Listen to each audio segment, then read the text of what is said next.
Estamos de regreso en el mundo ahora de France 24. Yo soy Elena Lozano y estos son los titulares de la jornada. Como difíciles fueron calificadas por Rusia y Ucrania las negociaciones trilaterales que se desarrollaron con Estados Unidos en Ginebra. Moscú afirmó que pese a las dificultades fueron sustanciales y Kiev dijo que hubo avances, mientras que Washington no se ha pronunciado. Habrá nuevos encuentros, aunque no se sabe ni día ni lugar.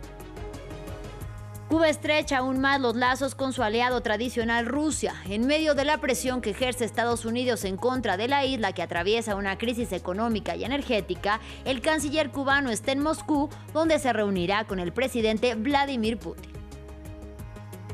Perú elegirá esta tarde un nuevo presidente, quien sea electo entre los 4 candidatos presentados, 3 de la destitución por censura del mandatario interino José Gerí, se convertirá en el 9º líder de Perú en la última década y en el 8º desde que inició la crisis política a finales del 2016. Y en nuestra sección Directo A conectamos este miércoles con nuestra corresponsal en Nueva York, Mamen Sala, que nos hablará del histórico juicio que hay en curso en la ciudad de Los Ángeles sobre la adicción juvenil a las redes sociales. Hoy el CEO de Meta, Mark Zuckerberg, será interrogado por primera vez en un tribunal estadounidense sobre el efecto de Instagram en la salud mental de los jóvenes.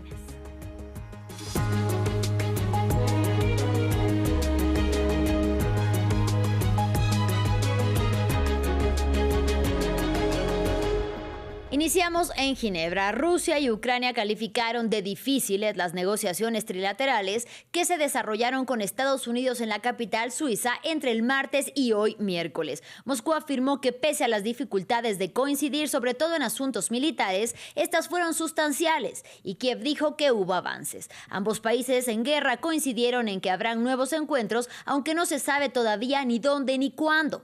Hasta el momento, Washington no se ha pronunciado sobre las conversaciones con las que se busca una salida pacífica al conflicto que este mes ya cumple 4 años de haber iniciado. Ampliamos a continuación. Sin aparentes logros en las conversaciones para poner fin a la guerra de Ucrania, la delegación rusa abandonó el Hotel Intercontinental de Ginebra, pero según los ucranianos se han producido algunos progresos. Hay avances, pero no se pueden revelar detalles en este momento. El siguiente paso es alcanzar el nivel de consenso necesario para someter las decisiones tomadas a la consideración de los presidentes. Nuestra tarea es preparar una base práctica, no meramente formal, para ello. Ucrania sigue mostrándose constructiva. Las conversaciones fueron la tercera ronda de negociaciones mediadas por Estados Unidos. Ayer se prolongaron durante mucho tiempo en diferentes formatos y hoy también durante unas 2 horas. Fueron difíciles, pero profesionales. La próxima reunión tendrá lugar en un futuro próximo.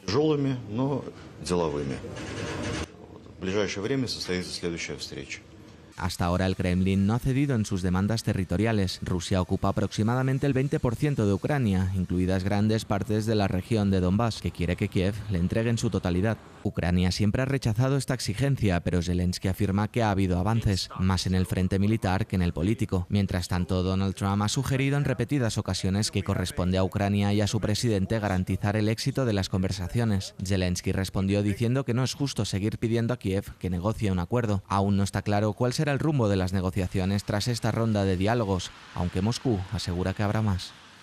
Ahora vamos a Rusia. En medio del aumento de presiones de Estados Unidos contra Cuba, el gobierno de la isla estrecha aún más los lazos con su aliado tradicional Rusia. El canciller Bruno Rodríguez se reunió con su par ruso Sergei Lavrov y llamaron a Washington a que renuncie a más de 6 décadas de bloqueo comercial contra La Habana. En este informe les explicamos más sobre la alianza histórica entre ambos países, en medio también de una crisis energética cubana. ¿Podrá Rusia salir al rescate de Cuba una vez más? En medio de una prominente crisis energética y de abastecimiento provocada en parte por el robustecimiento del bloqueo marítimo de Estados Unidos a la isla, Moscú fue el escenario el miércoles de un despliegue diplomático para apoyar a la nación caribeña. Reuniones con el canciller Sergei Lavrov, el exmandatario Dmitry Medvedev y con el presidente Vladimir Putin. El Kremlin sigue firme en su apoyo a la administración del Partido Comunista Cubano. Junto con la mayoría de los miembros de la comunidad internacional, hacemos un llamamiento a Estados Unidos para que actúe con sentido común y responsabilidad y se abstenga de llevar a cabo sus planes de bloqueo naval de la Isla de la Libertad. Tras el éxito de la revolución a fines de los años 50, el gobierno de Fidel Castro estableció vínculos estrechos con la Unión de Repúblicas Socialistas Soviéticas, creando así programas de cooperación militares, tecnológicos, médicos y diplomáticos. De este modo, el Kremlin realizó millonarias donaciones a Cuba a cambio de productos agrícolas como el azúcar. Para 1962, las tropas de Moscú instalaron en la isla caribeña misiles de mediano y largo alcance, desencadenando la denominada crisis de los misiles con Estados Unidos. Este gobierno ha prometido y mantenido la más estricta vigilancia sobre el aumento de la presencia militar soviética en la isla de Cuba. En las últimas semanas, evidencias incontestables han demostrado que se está preparando una serie de instalaciones de misiles ofensivos en esa isla encerrada.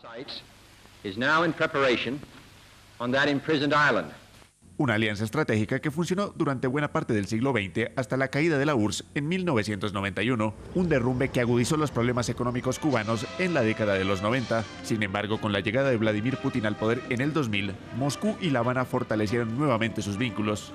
Porque hay una gran voluntad por ambas partes de trabajar por el fortalecimiento de las relaciones y el desarrollo, todo el desarrollo posible de las relaciones económicas entre ambos países. Una asociación que ha perdurado en el tiempo. Según cifras oficiales de Rusia, en febrero de 2025 el gobierno Putin envió petróleo a Cuba por medio de un préstamo de $60 millones. En otro frente que mantiene abierto Estados Unidos, este jueves Rusia e Irán llevarán a cabo ejercicios navales conjuntos en el mar de Omán y el Océano Índico, y lo harán en medio de las amenazas de Washington de un ataque militar contra Teherán. Según el ejército iraní, con los ejercicios buscan reforzar la seguridad y la coordinación para enfrentar así amenazas externas a su seguridad marítima. Recordemos que Irán y Rusia firmaron un acuerdo de asociación estratégica en enero del 2025 y ya han realizado anteriormente ejercicios conjuntos en varias ocasiones, a los que incluso China se ha unido. En más información, 85 países miembros de la ONU se posicionaron en contra de los deseos expansionistas de Israel sobre tierras palestinas. En una declaración conjunta condenaron la adopción de Israel de un plan para registrar tierras de la Cisjordania ocupada como propiedad del Estado israelí, así como para facilitar el control israelí sobre tierras administradas por la autoridad palestina. Para ampliar, conectamos con nuestra corresponsal Yanira Gómez Muñoz. Yanira, muy buena tarde. Háblanos sobre esta carta de rechazo a los planes expansionistas de Israel y también de la respuesta de Tel Aviv al respecto. Adelante. Buenas tardes, gracias. Como bien decías, 85 países miembros de la ONU, la Unión Europea y la Liga Árabe lo que han hecho es condenar específicamente que Israel, como aprobó el domingo, intente registrar y hacer estatales tierras palestinas de la área C de Cisjordania, una gestión inédita que por primera vez pasaría del ejército al gobierno. El derecho internacional impide a Israel hacer este proceso sobre territorio ocupado. Expertos y ONGs locales aseguran que es una anexión de hecho y el enésimo golpe a la soberanía palestina. Y como bien decías, este grupo, que con algunos países más cercanos a Israel como Alemania, Reino Unido, Egipto o Jordania y otros más alejados como España, Francia o China y Rusia, lo que están pidiendo entonces es que rechazan evidentemente esta medida de Israel y cómo está expandiendo, dicen, su presencia ilegal en Cisjordania. Le piden revertir esta y otras medidas de inmediato porque dice que está buscando alterar, cito textualmente, la composición demográfica, la naturaleza y el estatus de los territorios palestinos ocupados a través de asentamientos, a través de estas medidas.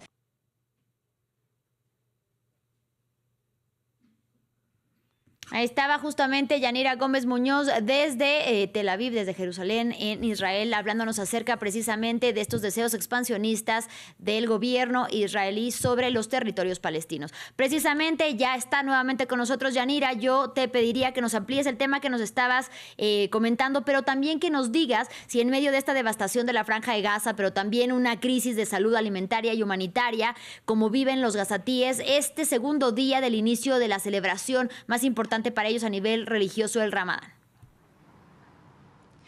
Se ha cortado, pero como decía, lo que piden en esencia es que la única solución para estas medidas y para hacer frente a lo que está haciendo Israel en Cisjordania es que la paz pasa por un Estado palestino independiente. Eso sí, en esta carta no han hecho ningún llamado a ninguna sanción o a frenar relaciones comerciales.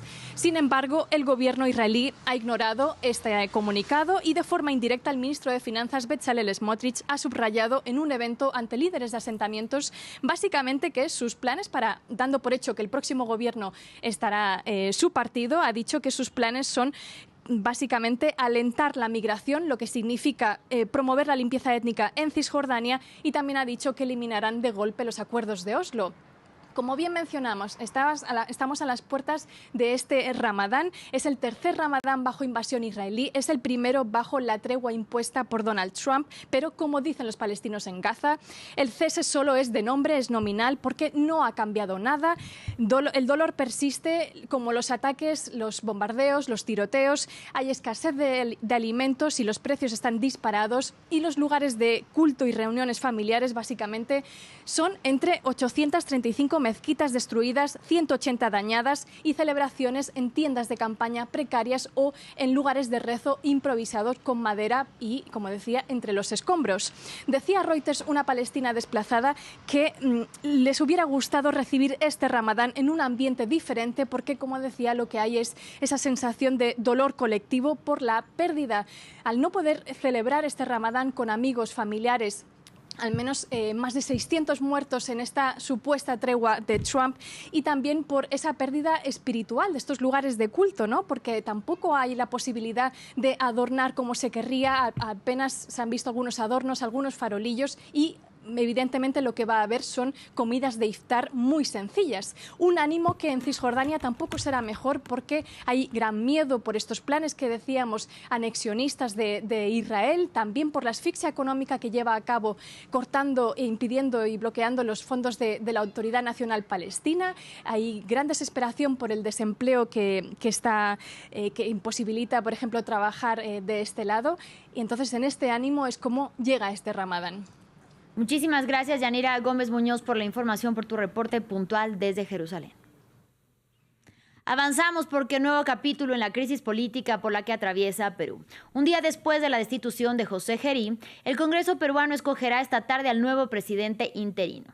De los 4 congresistas que presentaron sus candidaturas, se elegirá al 9º presidente de Perú en la última década y al 8º desde que inició a finales de 2016 la crisis política. Este permanecerá en el cargo hasta abril, cuando tendrán lugar las próximas elecciones presidenciales y legislativas en el país andino. William Gasso con la información.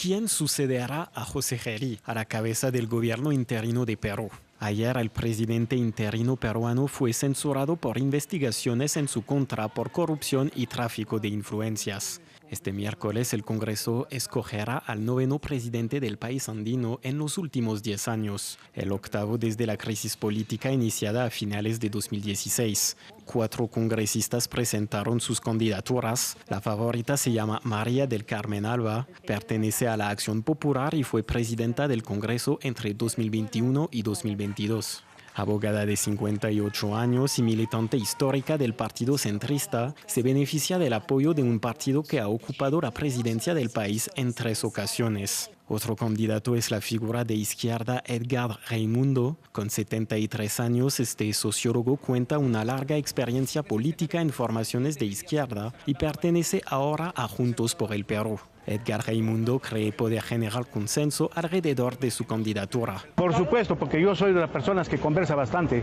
soy de las personas que genera consenso y por supuesto, independientemente de la posición política e ideológica, está de por medio de nuestro país y para eso hay que dar la vuelta en todo sentido bajo criterios democráticos para lograr consensos amplios. El tercer candidato es Héctor Acuña. El legislador conservador de 68 años es el hermano del actual candidato presidencial César Acuña. Es miembro de la formación Honor y Democracia, integrada en gran parte por exaltos mandos de las Fuerzas Armadas. El cuarto postulante es José Balcázar, de 83 años, ex magistrado y antiguo integrante de la Corte Suprema, pertenece a Perú Libre, el mismo partido de izquierda al cual pertenecía el expresidente Pedro Castillo. El presidente interino permanecerá en el cargo en principio hasta la celebración de las elecciones generales, cuya primera vuelta es el 12 de abril. Es momento de Directo A. Y hoy vamos directo a la ciudad de Nueva York, aunque la verdadera noticia está en la costa oeste de Estados Unidos. En la ciudad de Los Ángeles continúa el histórico juicio contra las redes sociales por la adicción de los jóvenes a estas plataformas. Hoy testifica por primera vez en un juzgado el CEO de Meta, Mark Zuckerberg. Y para ampliar esta noticia, saludo con mucho gusto a nuestra corresponsal en la Gran Manzana, Mamen Sala. Mamen, muy buena tarde. Cuéntanos qué importancia tiene el testimonio de Zuckerberg en este proceso judicial que involucra a las redes sociales.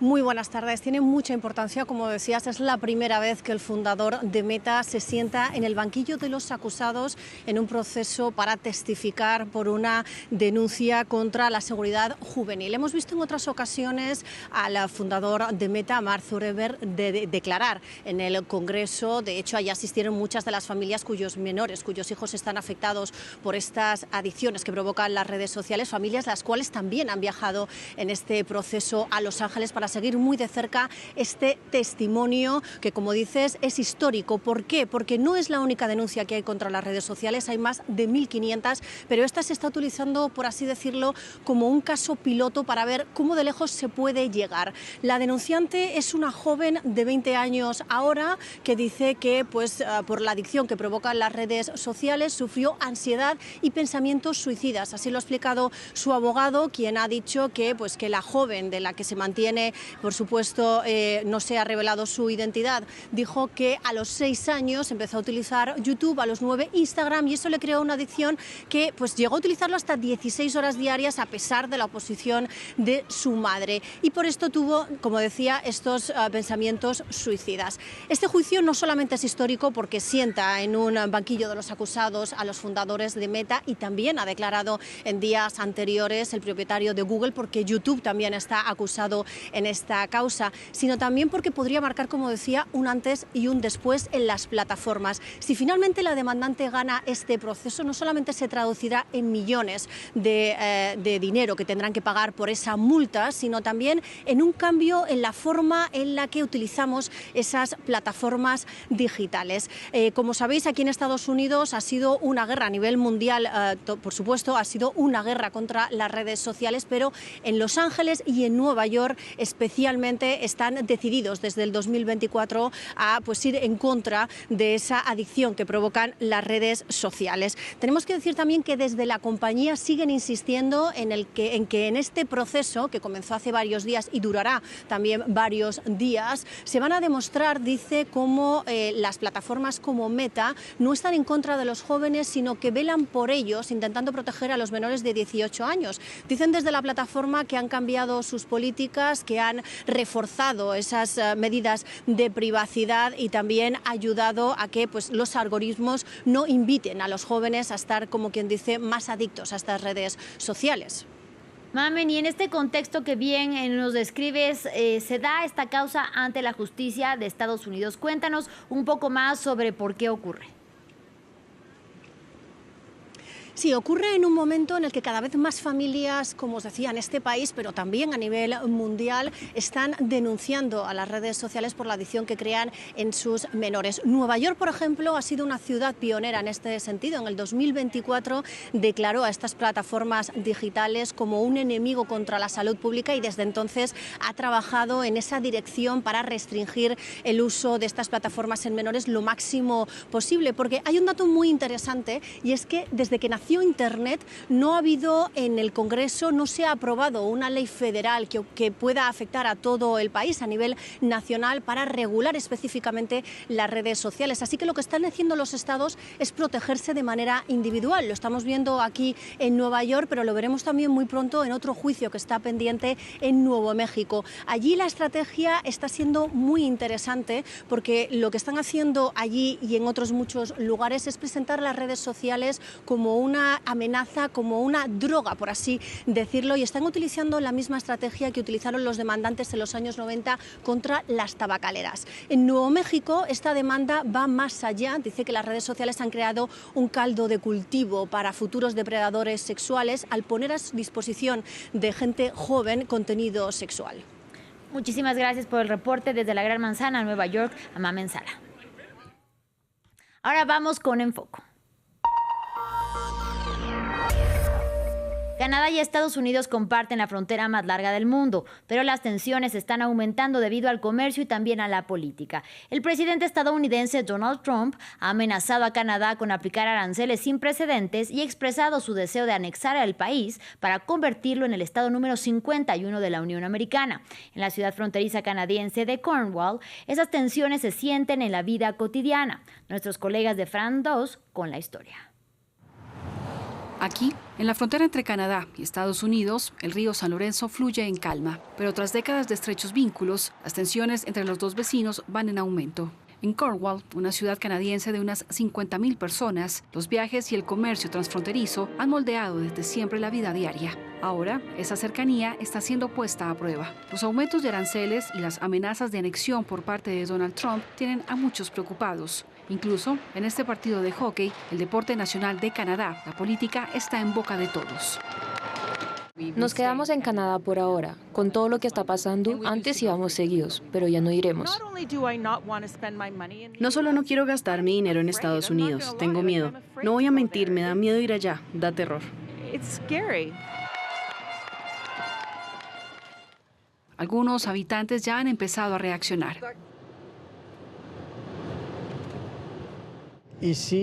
Estamos a solo 3 o 4 kilómetros de la frontera. Este ex policía cree que Canadá podría arreglárselas sin Estados Unidos. Tenemos nuestra propia electricidad, nuestro propio petróleo, nuestros propios minerales y suficiente agua para abastecer al mundo. Podemos ser autosuficientes.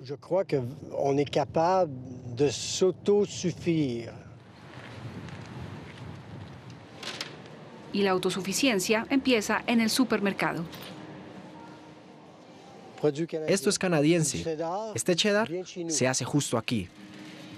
La mayoría de las tiendas resaltan los productos hechos en Canadá, una tendencia que ha crecido mientras los consumidores se sienten orgullosos de comprar local.